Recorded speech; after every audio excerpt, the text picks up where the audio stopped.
Bonjour à toutes et à tous, merci d'être avec nous pour ce nouveau numéro de Dialogue. Et cette semaine, nous allons dialoguer de cette résolution pour le moins étrange adoptée par le comité exécutif de l'UNESCO, résolution présentée par la délégation palestinienne et selon laquelle l'esplanade des mosquées ou mont du Temple n'est sacré que pour les seuls musulmans, aucun lien donc avec le judaïsme, affirme en substance cette résolution. Condamnation virulente en Israël, mais pas seulement. Peut-on vraiment parler dans ces conditions de victoire diplomatique des Palestiniens? Les dirigeants israéliens ont-ils réagi d'une manière adéquate? On en reparle dans un instant, avant d'aborder une autre polémique impliquant Israël et les instances onusiennes, l'intervention du directeur de l'ONG B'Tselem devant le Conseil de sécurité et son appel à une action de la communauté internationale contre ce qu'il considère être l'occupation des territoires palestiniens. Les États-Unis se sont intéressés à cette polémique d'une manière, on le verra, qui fait grincer les dents en Israël.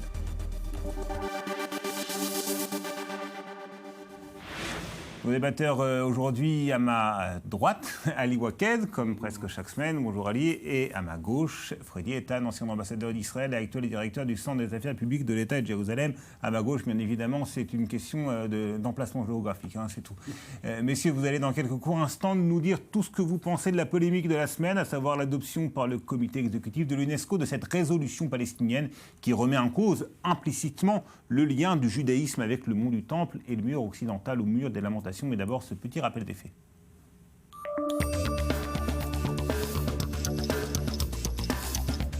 Israël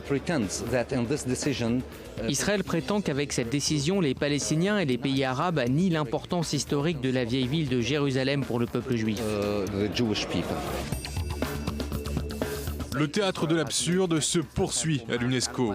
Et aujourd'hui, cette organisation a pris une nouvelle décision aberrante, selon laquelle le peuple d'Israël n'a aucun lien avec le mont du Temple et le mur occidental.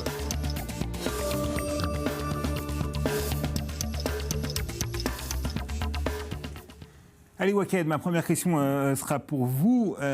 Netanyahou a parlé d'une résolution aberrante et effectivement, comment peut-on affirmer, ou en substance affirmer, qu'il n'y a aucun lien entre le judaïsme et le mont du Temple? Est-ce que là, les Palestiniens ne sont pas tirés une balle dans le pied en quelque sorte? Parce que comment peuvent-ils prétendre à rechercher le compromis avec Israël alors qu'ils nient une réalité historique, à savoir que les deux peuples ont des liens avec les lieux sacrés à Jérusalem?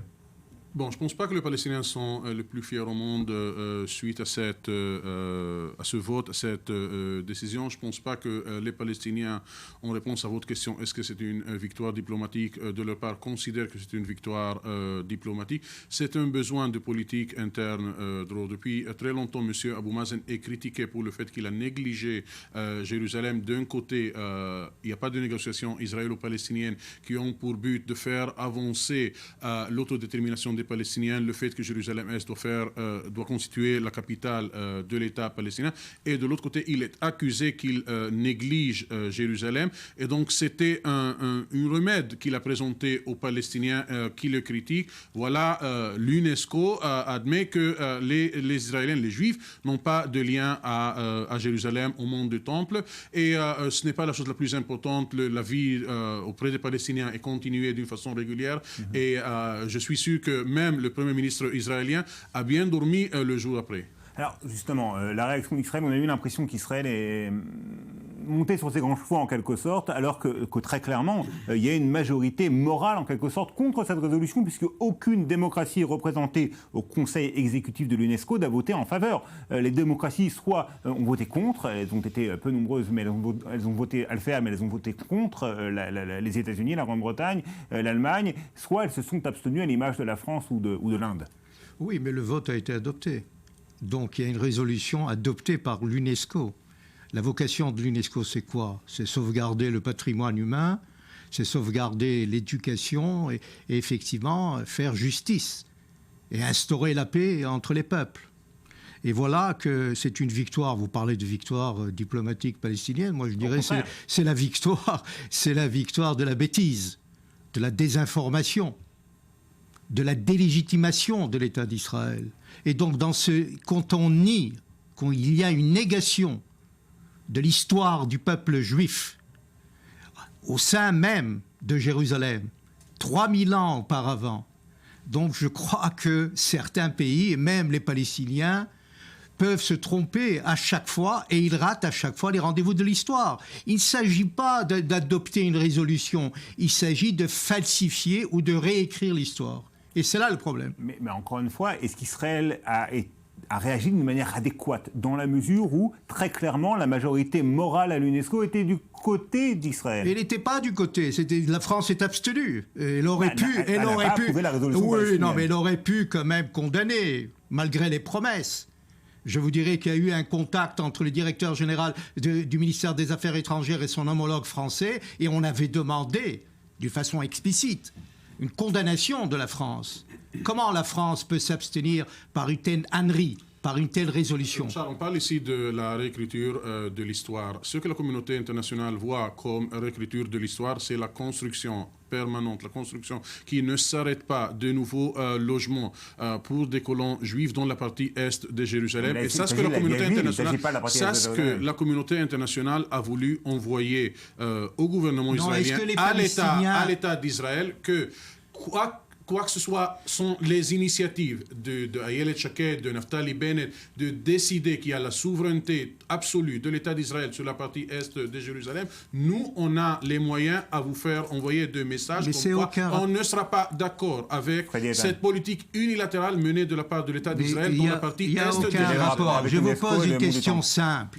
Vous considérez qu'il n'y a pas aucun rapport? Je sais, je comprends. Je pose une question simple. Oui. Est-ce que les Palestiniens admettent que les Juifs existaient dans cette partie du monde? Je pense que les Palestiniens admettent. Je pense que pour des raisons politiques... Est-ce que Mahmoud Abbas peut le dire d'une façon explicite à son peuple? Mahmoud Abbas, il est beaucoup plus pragmatique que vous le pensez. Il a dit qu'il admet ou qu'il n'admet pas. Il a dit à ses compatriotes, moi, Safad, je l'ai oublié, je ne retournerai jamais. La Palestine, c'est le 1967. Jaffa et Safad sont plus... Il critique aussi, allons plus loin. Mais vous voulez une direction palestinienne à votre taille. Elle ne va pas exister, cette direction. Elle ne va pas exister. Maintenant que pour des raisons politiciennes... Si vous allez continuer à parler comme ça... Pour des raisons politiciennes, les Palestiniens s'amusent avec ce genre de vote. Ce n'est pas ainsi que vous allez imposer une certaine logique et réécrire l'histoire. L'histoire est connue, elle est universelle. Et la preuve, les Palestiniens se sont trompés encore. Ils ont oublié même les chrétiens. Donc il y a là une situation qui est... C'est vrai, c'est un théâtre de l'absurde. Et dans ces conditions-là, je crois que le monde libre, les pays occidentaux, doivent condamner et réécrire une nouvelle fois cette résolution. Bien qu'il y ait un vote automatique, il y a... Comment? Il y a 2 petites minutes, vous avez critiqué ce monde libre. Est-ce que vous pensez que ce monde libre ne croit vraiment pas que c'est une bêtise ce qui a été voté? Ou au contraire, comme je le dis, il est en train d'envoyer des messages politiques. Il a mauvaise conscience, ce monde libre. Et il doit retourner donc à la réalité. Freddy Eitan et Ali Wakane, il n'y a pas une question qui peut se poser d'une manière tout à fait préoccupante, à savoir le retour de la thématique religieuse. Est-ce que là, avec ce genre de résolution, les Palestiniens ne disent-ils pas, voilà, nous sommes avant tout des musulmans et de ce point de vue-là, nous ne pouvons pas accepter un compromis, quel qu'il soit, concernant absolument. Et quand le président palestinien a averti il y a 1 an que la visite du ministre Uri Ariel jouera à la main des fanatiques qui veulent rendre le conflit israélien. Absolument. Quand il a visité le mont du Temple, Al-Aqsa, et cette vague de violence a éclaté, M. Abbas a averti que ça va jouer dans les mains des extrémistes. Les Israéliens ne jouent-ils pas aussi sur le feu avec on ne veut pas davantage de religion autour d'une question politique? Jérusalem est une poudrière. Le mont du Temple, et non pas seulement le mont des mosquées. Cela pourrait être le mont des mosquées aussi, puisque les musulmans aussi ont un lien à Jérusalem aussi, comme les chrétiens. Mais il est clair, et il faut le répéter, nous ne pouvons pas admettre qu'il existe et qu'il existera dans cette partie du monde une désinformation et aussi une guerre de religion. Nous souhaitons avoir des relations diplomatiques et un dialogue diplomatique pour ouvrir un processus de paix. Et si on pose la question... Laissez parler Ali parce que le temps presse. Je ne pense pas que ce gel diplomatique, il va continuer à nourrir les fanatiques qui veulent... On va pas pouvoir répondre à cette question dans les quelques minutes qui nous restent. Autre événement, Freddy Eitan, Ali Wakane, qui a suscité la colère de nombreux Israéliens cette semaine, intervention du directeur directeur de l'ONG israélien B'Tselem, devant le Conseil de sécurité des Nations Unies. Haggai Elad en a appelé à la communauté internationale pour qu'elle agisse contre ce qu'il a appelé la perpétuation de l'occupation, en d'autres termes, pour qu'elle fasse pression sur l'État hébreu. On en reparle dans quelques secondes.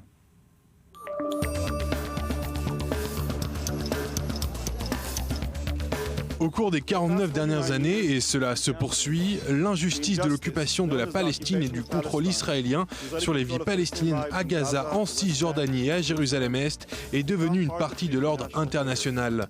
Le premier demi-siècle de cette réalité va bientôt s'achever. Au nom de B'Tselem, le centre israélien d'information pour les droits de l'homme dans les territoires occupés, aujourd'hui je vous implore d'agir.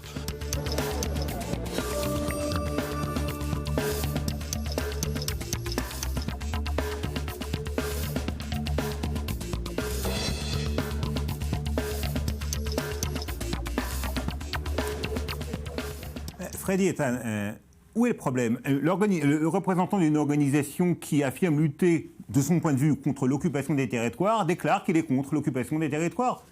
Rien de surprenant, rien de choquant. Il a fait où ? Il a fait au Conseil de sécurité. Imaginons demain des soldats français ou des soldats américains demandés par la Russie d'aller au Conseil de sécurité et dénoncer les crimes de guerre de la Russie, des États-Unis et de la France en Syrie et en Irak. Comment aurait réagi Obama ou le président Hollande dans cette affaire-là ? Très mal. Donc, il y a là, on peut comprendre. Le débat doit être ici. Le débat est légitime. Nous pouvons critiquer le gouvernement, la politique du gouvernement. Mais aller moucharder au Conseil de sécurité, aller faire la délégitimation de l'État d'Israël au service donc des Palestiniens. Au lieu de défendre les soldats israéliens, on défend les Palestiniens au sein du Conseil de sécurité quand des diplomates israéliens essayent d'avorter des résolutions. Ali Waked, Freddy Eitan a mis le doigt sur quelque chose d'important, parce qu'on a l'impression que la gauche israélienne, les partis, les organisations, à l'image de B'Tselem, qui sont contre la présence israélienne en Cisjordanie, eh bien, se sont un petit peu désespérés, ont renoncé à tenter de convaincre la société israélienne et s'épanchent devant les institutions internationales. Est-ce que c'est pas contre-productif de leur propre point de vue et du vôtre peut-être ? Peut-être, Drew, mais si vous permettez, moi je parlais qu'il y a quelques années, une organisation comme B'Tselem était pour les Israéliens un signe de fierté, un signe qu'ils utilisaient pour demander aux Palestiniens: elles sont où les organisations comme B'Tselem, comme Paix maintenant chez vous les Palestiniens? Elle est où la démocratie arabe ou la démocratie palestinienne? Nous avons la démocratie. Nous permettons à des organisations comme B'Tselem et autres à nous critiquer. On n'avait pas peur de ce genre de performance. Et là, vous voyez le passage qu'a fait la société, israélienne.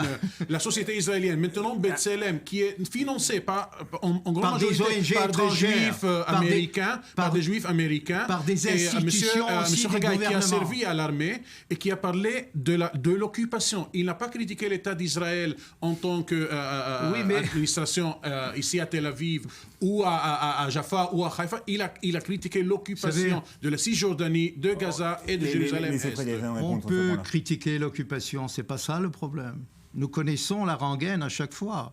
Le problème qu'il y a certains marginaux de la société israélienne qui représentent une infime minorité, croient prétendre que la liberté d'expression, que la liberté de la parole ou la démocratie n'a pas des limites. Il y a certaines limites. Il y a quand même des personnes qu'on doit respecter certaines règles.